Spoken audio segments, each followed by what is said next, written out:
Ұстаздар, бүгін мен сіздерге пазл әдісін жасаудың жолымен бөліспекшімін.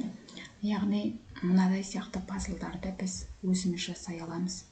Біз жалпы пазлды қай кезде қолданамыз?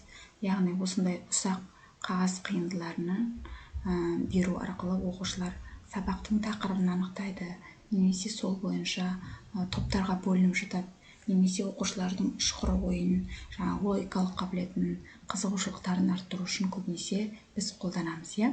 Енді осындай пазлды біз кәдімгі Word бағдарламасында, Word бағдарламасы кәдімгі біз мәтін теретін. Осы жерде қалай жасауға болады, соның оңай жолымен бөліспекшімін.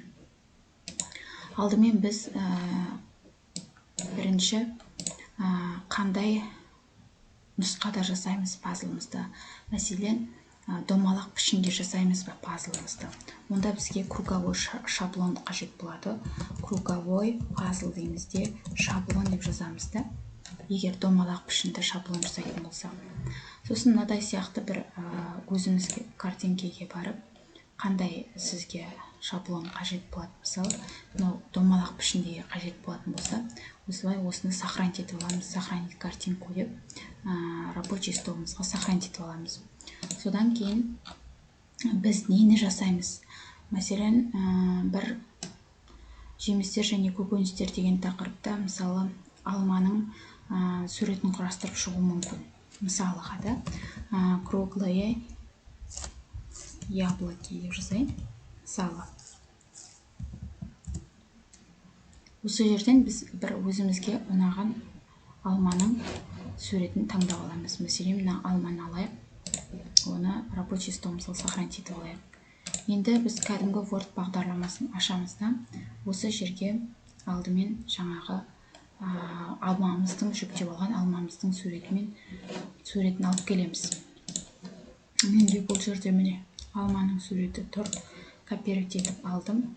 Сосын Wordқа қоямын. Сіздер барынша осындай домалақ пішіндегі пазлдарды өзіңіз құрастырған кезде мейлінше артында фоны жоқ суреттерді алуға тырысыңыздар. Немесе удалить фона деп интернетте фонды алып тастауға да болады. Олай жұмысты көбейтпейін десеңіз, осылай арты ақ фондарды алғаныңыз дұрыс. Біз оны дөңгелек пішінде етіп жасау үшін біз осындай формаға қойып аламыз.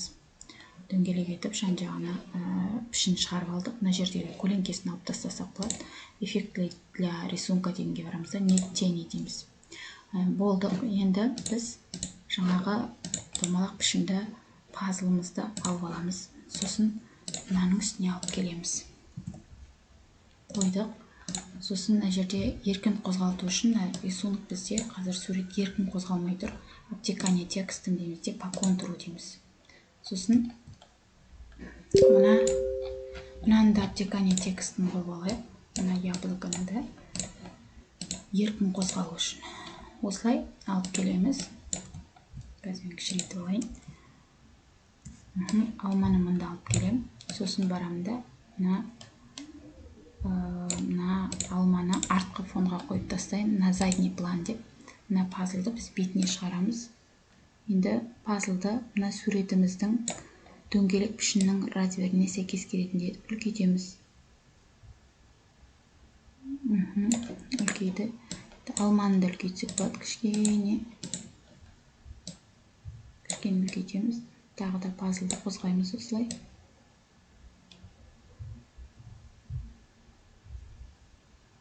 Міне, келді.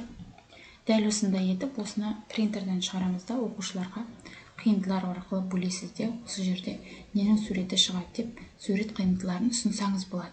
Бұл дөңгелек пішіндегі пазлдарды жасаудың түрі. Дәл сол секілді сіз мына жерде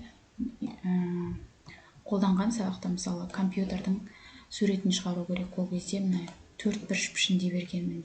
4 бұрыш пішінді шаблоны пазл деп жазып интернетке өзіңіз тауып ала берсеңіз болады. Word'тың логотипін шығарған, мысалы.